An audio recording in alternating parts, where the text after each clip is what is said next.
Horror television has served us some incredible characters over the years, and with horror TV seeing something of a revival over the past few decades, it's noticeable now more than ever. But the problem is that often we don't know what we've got until it's gone, and there are some characters that we don't even know how much we love until their unfortunate demise comes suddenly. So I'm Amy from What Culture, and here are 10 horror TV shows that wasted incredible characters. 10. Augustus Cole, The X-Files. The X-Files has served up some truly mind-warping horror over the years, but sometimes the Earthbound characters are the ones who leave us wanting more. Sleepless, from the show's second season, introduces us to Augustus Cole, played by Candyman himself, Tony Todd. As a walking, talking metaphor for the way in which the US treated its soldiers both in conflict and after they came home, Cole is a veteran of the Vietnam War who was experimented on to remove his sleep, and who consequently possesses the ability to telekinetically affect other people's minds and perceived realities. He wreaks havoc whilst fighting a losing battle with sleep-deprived demons, tracking down and killing members of his former squad and those involved in the experiments, proving quite the force to be reckoned with as he manipulates those around him. Unfortunately, Sleepless is a Monster of the Week episode, and Cole was killed off before the credits even rolled. It's a shame because his complexity and tortured psyche made him a really compelling character. Whether as an asset for the Bureau or as an anti-hero using his powers to do good, he could have been an excellent recurring character. 9. Ellen and Joe, Supernatural.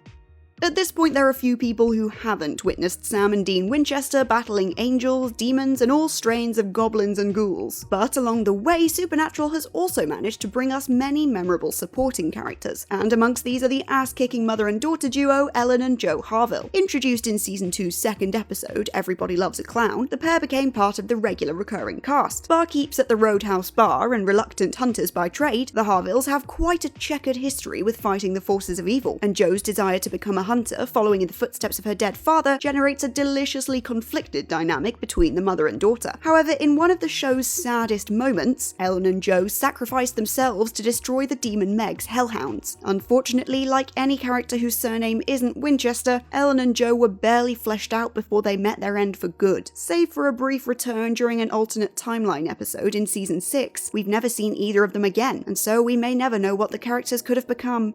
8. SLAPPY, Goosebumps.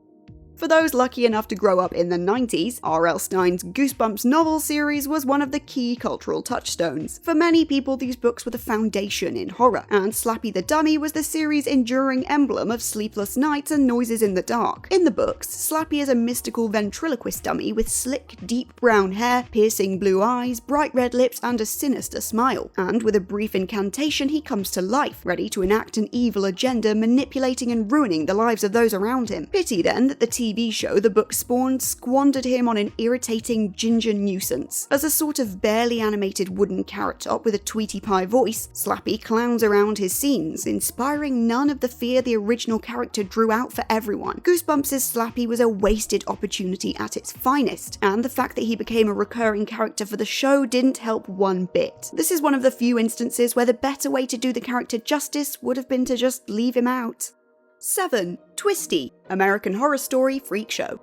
When Twisty the Clown showed up at the beginning of American Horror Story Freak Show, we may have been forgiven for thinking he was set to become the overarching villain. With a filthy clown suit, a horrific grin, and a mysterious backstory, Twisty stalks the first 4 episodes of the show, killing and kidnapping families. His backstory gradually unspools through these episodes, and Twisty's revealed to be a tragic figure with a mental disability, whose career as a clown was torn apart by jealous and unfounded rumours of him being a child molester. The reality lurking underneath his clown mask is even worse. Following a botched suicide attempt, the clown was left with half a jaw, and so he embarked on a vengeful murder spree. But as it turns out, his reign was never to last. In a psycho twist, the writers resolved this narrative and killed off Twisty early doors, before throwing attention to the series' far less interesting primary antagonist, Dandy Mott. The clown's narrative may have been complete as he joined Edward Mordrake's Afterlife Carnival, but for a character who inspires such intrigue and conflicted emotions, this could never be anything but a waste. 6. Dracula, Buffy the Vampire Slayer.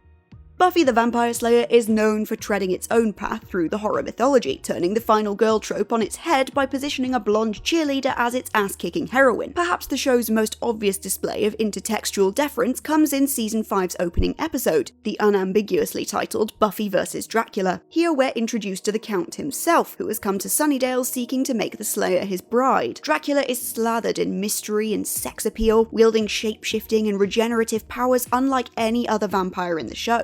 Contrary to the frequently hell-bent evil of Buffy antagonists, he possesses a charm and an anti-hero flexibility in his sentiments that would have made him a really good character for a long arc. Little did we gentle viewers know, however, Dracula was not the new big bad, but merely a disposable monster of the week. Granted, the character has been done to death in 1,000 different ways, and the show was at its best when spinning an original yarn, but this version of the Count was tantalizingly cool and preloaded with a backstory we never got to witness. Disappointing much? 5. Colin, Black Mirror. Black Mirror has enjoyed 5 seasons of standalone episode success, rarely dipping anywhere beneath excellence. But one of the show's rare flops came in the form of an interactive, feature-length episode called Bandersnatch, which centers around the creation of a fantasy video game in 1984, etymologically named after the creature from Lewis Carroll's 1871 novel Through the Looking Glass, but more recently coined from the unreleased 1980s video game of the same name. It encourages the viewer to participate in the in-universe decision-making process, altering the fate of the episode central characters. Though many derided Bandersnatch as a gimmick with a forgettable cast, Will Poulter's chain-smoking programmer Colin Rittman is a highlight. With bleach blonde hair and a pair of large, thin-rimmed specs, Poulter brings a quiet mastery to the role, never overselling the geek affectation. With his meta-awareness of alternate timelines and realities playing into the episode's select-to-quest format, it also makes him a uniquely intriguing character. He just doesn't have an awful lot to do. There are rumours that Colin might return, if Black Mirror ever does, but given that the character has amongst other things been beaten to a pulp and jumped to his death on acid, that will all depend on which Bandersnatch ending is actually canon. 4. Joe Collie, Midnight Mass.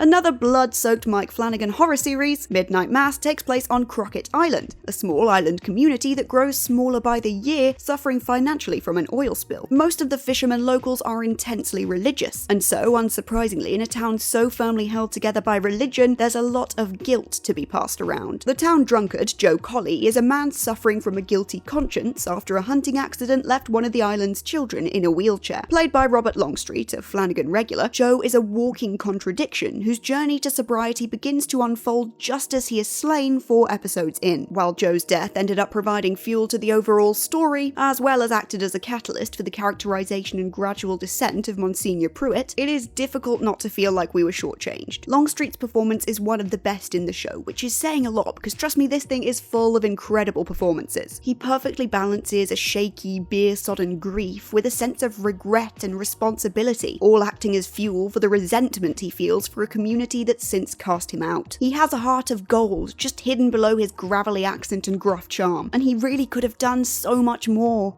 3. Billy, Stranger Things.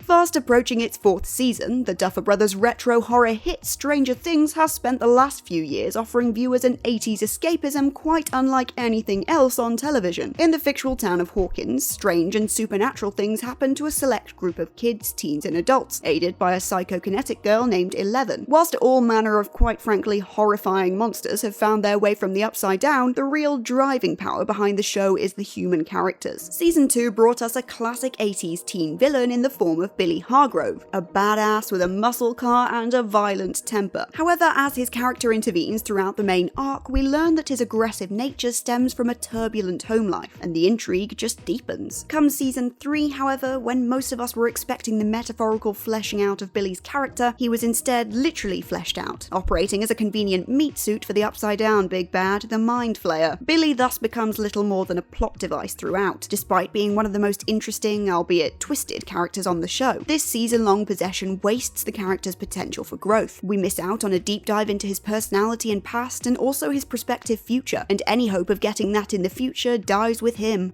2. Frontman, Squid Game. This is a show that almost needs no introduction given how big it was, but if you need a little reminder, the Netflix show introduced us to a hellish island where children's games are played for a cash money grand prize, and all the losing contestants are murdered in cold blood. Leading this theatre of death is the mysterious frontman, a hooded, black-masked figure of terror who oversees a small army of overseers and attendants. A terrifying presence looming over the games, he's cold and calculated and mysterious to a fault. All in all, he's an ideal horror villain. So the writer's decision to supplant his air of mystery with a last-minute head-scratching reveal was, well, misguided to say the least. Squid Game's penultimate episode reveals that he's actually the brother of the detective who sneaks aboard the island, with the related unmasking breaking any hold the character had on the viewer and reducing him to just another plot point. Little of the now unmasked frontman is explored thereafter, and alongside the two-dimensional characterization of the VIPs, all intrigue about why the games are taking place and what the motives of the players' captors are just extinguished. 1. Doyle, Angel.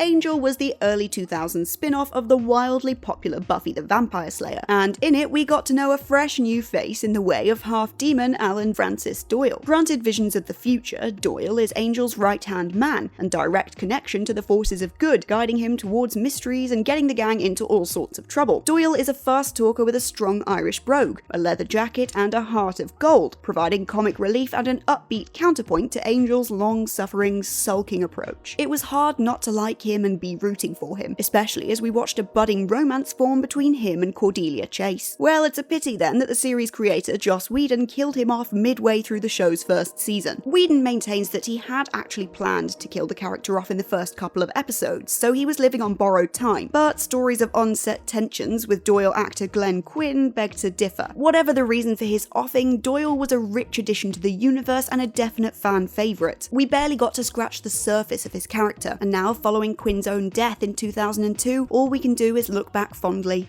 And with that, we've reached the end of this list of 10 horror TV shows that wasted incredible characters. What other horror characters would you bring back? Who do you think was wasted? Let us know in the comments below. And remember to check out whatculture.com for more lists and articles like this every single day. As always, I've been Amy from whatculture.com, and I'll catch you next time.